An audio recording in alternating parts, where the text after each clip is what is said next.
뉴스를 켜면 부동산 대책이 나옵니다.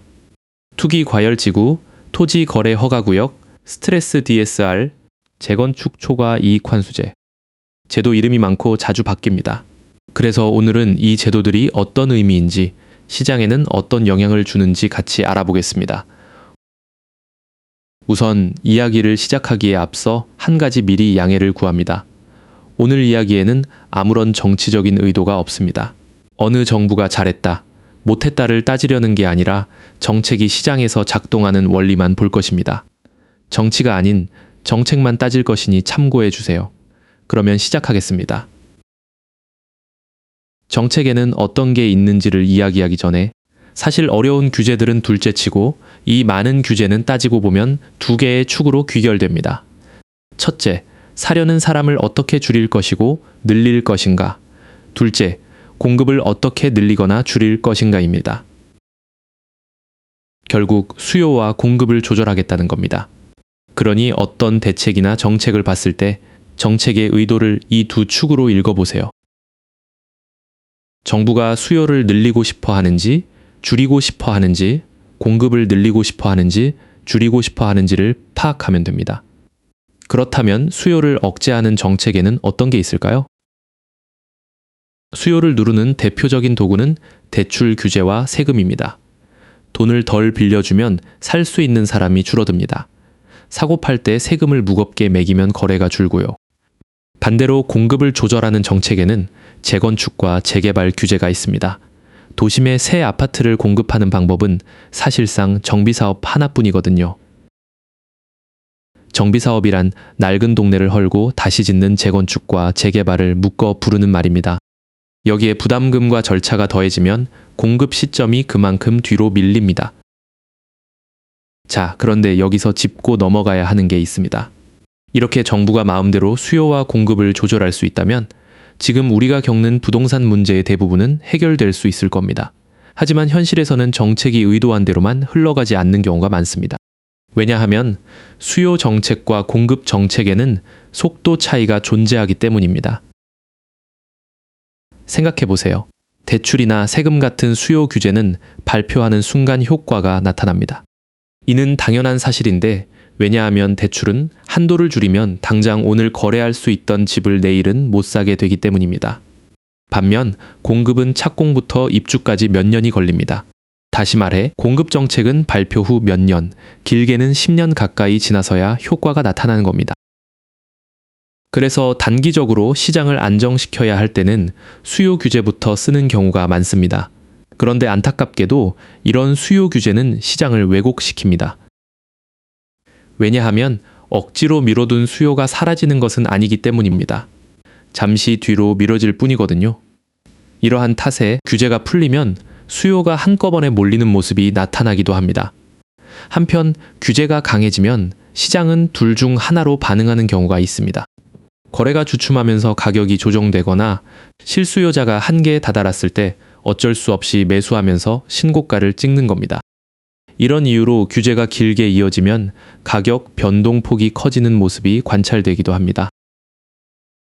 이것이 규제를 반복할수록 기대와 다른 결과가 나타나기 쉬운 이유로 꼽히기도 합니다. 이른바 규제의 역설이라 불리기도 하죠. 자, 그렇다면 일단 수요를 억제하는 규제부터 보겠습니다. 여기에는 크게 세 가지가 있습니다. 첫째, 빌릴 수 있는 돈을 줄이는 대출 규제. 둘째, 사고 파는 비용을 높이는 세금 인상. 셋째, 이 둘을 특정 지역에 몰아서 적용하는 규제지역 지정입니다. 집값의 상당 부분을 대출로 채우는 시장에서 대출 한도는 곧 매수 여력입니다. 빌릴 수 있는 돈이 얼마냐가 살 수 있느냐를 정하는 거죠. 예를 들어 보겠습니다. 2025년 하반기의 대출 규제가 눈에 띄게 강해졌습니다. 2025년 6월 27일에 나온 대책은 수도권과 규제 지역에서 집을 살 때 받는 주택담보대출의 최대 한도를 6억 원으로 묶었습니다. 아파트 가격의 상승세가 뚜렷했기 때문입니다. 여기에 대출을 받으면 6개월 안에 전입해서 실제로 살아야 한다는 의무도 붙었습니다. 덕분에 다주택자가 규제 지역에서 집을 더 사려고 받는 주택담보대출은 원칙적으로 막혔습니다. 더불어 스트레스 DSR 3단계가 2025년 7월부터 시행됐습니다. 소득이 그대로여도 빌릴 수 있는 금액은 줄어드는 셈이죠. 원래 대출이 4억까지 나오던 사람이 3억으로 줄어드는 식입니다. 이런 식으로 정부는 아파트 가격의 상승세가 뚜렷하면 수요 규제를 강화하고 하락이나 보합에 들어서면 수요 규제를 완화하는 식의 규제 정책을 사용하게 됩니다.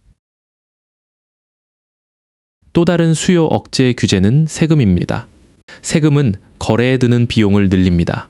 이전 강의에서도 설명했지만 세금이 붙는 시점은 세 군데입니다. 살 때, 보유할 때, 팔 때입니다. 정부는 이 세금의 양을 조절함으로써 수요를 억제하고 공급을 늘리려고 합니다. 예를 들어 보유세를 높여 수요를 억제하고 공급을 늘리는 식입니다. 아파트를 보유하는 부담을 늘리려 하는 것이죠. 또 이 세금을 다주택자에게 무겁게 매겨 다주택자가 갖고 있는 매물이 시장에 나오도록 유도합니다. 수요를 억제하는 정책의 마지막은 규제지역 지정입니다. 규제지역은 과열된 특정 지역을 콕 집어서 앞서 본 규제를 한꺼번에 더 세게 적용하는 제도입니다. 여기에는 강도 순으로 세 가지가 있습니다. 시세가 오르기 시작해 조정이 필요할 때 사용하는 조정 대상 지역, 시세가 오르는 속도가 너무 빨라 사용하는 투기 과열지구, 명백히 투기 심리가 강해졌을 때 사용하는 투기지구입니다. 그리고 상식적으로 뒤로 갈수록 규제의 강도는 강해집니다. 우선 가장 넓게 적용되는 1차 규제가 조정 대상 지역입니다. 조정 대상 지역에 걸린 곳은 LTV와 DSR 같은 대출 한도가 줄어듭니다. 다주택 세금을 중과하고 분양권 전매 제한을 강화합니다. 참고로 전매는 분양권을 받은 사람이 실제 분양을 받지 않고 분양권을 다른 사람에게 되파는 걸 말합니다.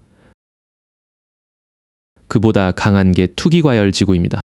대출 한도를 한 번 더 줄이고 재건축 조합원 지위 양도를 제한합니다. 재건축 조합에 들어간 자격을 남한테 넘기지 못하게 막는다는 뜻이죠. 청약과 전매 요건도 강해집니다. 마지막은 가장 강한 투기지역입니다. 투기지역이 된 곳은 주로 세금 쪽에서 최고 수위 규제가 결합됩니다. 세 규제는 대체로 겹쳐서 적용됩니다. 투기 과열지구는 거의 언제나 조정 대상 지역이기도 합니다. 그래서 한 지역이 어느 단계까지 묶였는지만 봐도 대출과 세금과 전매 규제가 얼마나 겹겹이 걸려 있는지 가늠할 수 있습니다. 지정 현황은 시기에 따라 크게 바뀝니다. 한동안은 규제 지역이 서울의 강남구, 서초구, 송파구, 용산구 4곳만 남을 만큼 대폭 풀렸었습니다. 그런데 2025년 들어 서울과 수도권 집값이 다시 뛰자 2025년 10월 대책에서 규제 지역이 서울 전역 25개 자치구와 경기 주요 12곳으로 다시 크게 넓어졌습니다. 규제 지역이라고 해봐야 서울 일부라던 인식이 불과 몇 달 만에 바뀐 겁니다. 그래서 아이러니하게도 규제 지역이 얼마나 걸렸는지만 봐도 현재 부동산 매매 시장이 상승장인지 하락장인지 알 수 있습니다. 규제 지역이 늘어난다는 말은 그만큼 시장이 과열됐다는 증거이며 사람들의 수요가 몰리고 있다는 뜻이기 때문입니다. 대표적인 사례가 버블7입니다. 버블7은 2000년대 중반 참여정부에서 부동산 가격이 급등할 때 집값에 거품이 많이 끼어 있어 관리가 필요하다고 지목한 부동산 과열 7곳을 뜻합니다. 강남구, 서초구, 송파구, 목동, 분당, 평촌, 용인이 지목됐는데 아시다시피 이들 지역은 대부분 오히려 아파트 값이 상승했습니다. 결과적으로 이는 정부에서 가격이 오를 것 같은 곳을 공인한 셈이 됐습니다. 수요가 많이 모이는 지역을 공공연히 지적한 것이기 때문입니다. 한편 정부의 공급 정책에는 재건축 용적률 상향, 신도시 개발, 공공분양, 통합심의 단축 등이 있습니다. 여기서 통합심의 단축이란 건축, 교통, 환경 등 따로 받던 심의를 완화한다는 뜻입니다. 부동산 상승기에 모든 정부에서는 공약으로 수많은 공급을 발표하고 언뜻 들어보면 실효성이 있을 것처럼 보입니다. 그러나 핵심은 입지입니다. 현재 서울과 수도권엔 정작 사람들이 원하는 주요 업무지구 인근의 택지가 부족한 상태입니다. 따라서 정부가 발표하는 몇만 가구 공급은 사람들이 선호하지 않는 형태이거나 선호하지 않는 입지에 공급이 되는 것일 수 있습니다. 그러므로 정책에서 말하는 수치에 과도한 기대를 품기보다는 어디에, 언제 실제로 공급되는지를 함께 볼 필요가 있습니다. 부동산 공급은 계획 발표가 아닌 실제 분양과 입주가 이루어지는 시점부터 시장의 방향성을 판단해도 늦지 않습니다. 공급이 실제로 늘어나는 시기에는 체감할 만한 변화가 오기도 합니다. 그래서 여기서부터 오늘의 핵심입니다. 규제의 의도는 대체로 가격 안정입니다. 그런데 수요 정책은 빠르게 작용하고 공급 정책은 뒤늦게 동작합니다. 그리고 눌린 수요는 사라지지 않고 다른 곳으로 옮겨가기도 합니다. 이 세 가지 이유 때문에 규제는 의도한 방향과 다르게 흘러가는 경우가 있습니다. 이와 관련된 세 가지 사례를 살펴보겠습니다. 가장 먼저 소개할 건 똘똘한 한 채 현상입니다. 이는 다주택자에 대한 세금 부담이 커지자 일부 시장 참여자들이 여러 채를 유지하기보다 상급지의 핵심 주택 한 채에 자금을 집중하면서 나타난 현상입니다. 이 돈은 시장에 매물이 나오도록 유도하는 것이었으나 정리된 자금이 상대적으로 선호도가 높은 한 채로 모이면서 부동산 시장의 양극화를 만들었습니다. 어차피 한 채만 소유할 수 있다면 상대적으로 수요가 탄탄한 상급지 아파트를 고르려는 심리가 강해진 겁니다. 그 결과 다주택을 억제하려던 규제가 상급지 수요를 더 모으는 방향으로 작용했습니다. 이것이 똘똘한 한 채 현상입니다. 규제가 강해질 때 상급지와 하급지의 격차가 벌어지는 배경에 이런 심리가 있습니다. 다음으로 소개해드릴 사례는 토지거래 허가제입니다. 토지거래 허가구역, 줄여서 토어제는 일정 규모 이상의 거래에 관할청의 허가를 받도록 하는 제도입니다.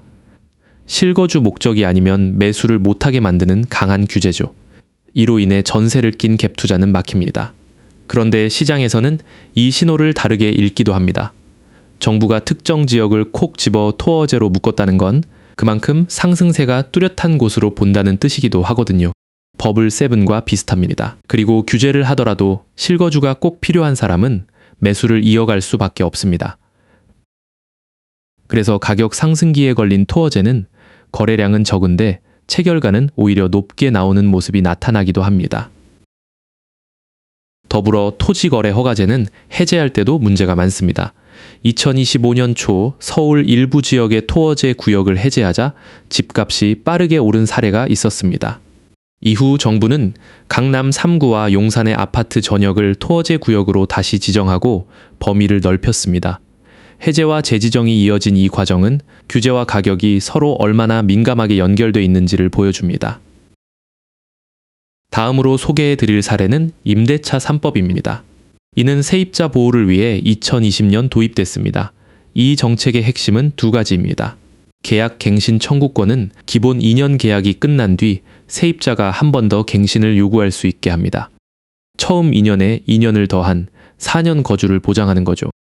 그리고 전 월세 상한제는 갱신할 때 임대료 인상률을 5% 이내로 묶습니다. 취지는 분명했습니다. 다만 도입 직후 시장에서는 예상과 다른 반응도 함께 나타났습니다. 임대인들은 한 번 계약하면 최장 4년 동안 인상폭이 제한되니 신규 계약 시점에 4년치 임대료 인상분을 한 번에 반영했습니다. 그래서 5% 상한이 걸린 갱신 계약과 상한이 없는 신규 계약 사이에 값이 벌어지는 이중 가격 현상도 생겼습니다. 그 결과 특정 시기에는 전세 가격이 크게 올랐고 전세 매물이 크게 줄어든다는 이야기도 나왔습니다. 따라서 정책을 분석할 때는 정책의 문구만 보는 것보다 정책으로 인해 시장이 어떻게 반응할지, 수요, 공급이 어떻게 바뀔지를 함께 읽는 편이 낫습니다. 이를 투자자의 언어로 옮기면 세 가지 습관을 만들 수 있습니다. 첫째, 항상 의도가 아니라 결과를 봅니다. 발표문에 적힌 목적과 시장의 실제 반응은 얼마든지 다를 수 있습니다. 대책이 나오면 눌린 수요가 어디로 옮겨갈지부터 따져보세요. 둘째, 수요와 공급으로 나눠서 봅니다. 처음 보는 제도라도 이게 수요를 누르는 카드인지 공급을 늦추는 카드인지부터 가려봅시다. 수요 규제는 단기 효과가 크고 공급 규제는 몇 년 뒤에 효과가 나타납니다. 이 시차를 이해하면 지금은 조용해도 몇 년 뒤 공급 부족이 온다. 과잉 공급이 온다 같은 흐름이 보입니다. 셋째, 반드시 최신 정보를 확인합니다. 앞서 이야기했듯 규제 지역은 몇 달 만에 4개 구에서 서울 전역과 수도권으로 바뀌었습니다. 오래된 블로그 글이나 지난해 기준을 그대로 믿었다간 큰 오판으로 이어질 수 있습니다. 정리해 보겠습니다. 첫째, 모든 부동산 규제는 수요와 공급을 제어하려 합니다. 눌린 수요는 사라지지 않고 이동합니다. 둘째, 규제 지역은 조정 대상 지역에서 투기 과열지구, 투기 지역 순으로 강해지며 대체로 겹쳐서 적용됩니다. 셋째, 규제의 의도와 결과는 어긋나기 쉽습니다. 한 번 더 당부드립니다. 오늘 이야기에는 아무런 정치적인 의도가 없습니다. 어느 정부가 잘했다, 못했다를 따지려 하지 않았습니다. 더불어 오늘 내용은 강연자의 사견이 많이 들어가 있으며 많은 내용이 틀릴 수 있음을 명확히 하겠습니다. 맹신하지 마세요. 감사합니다.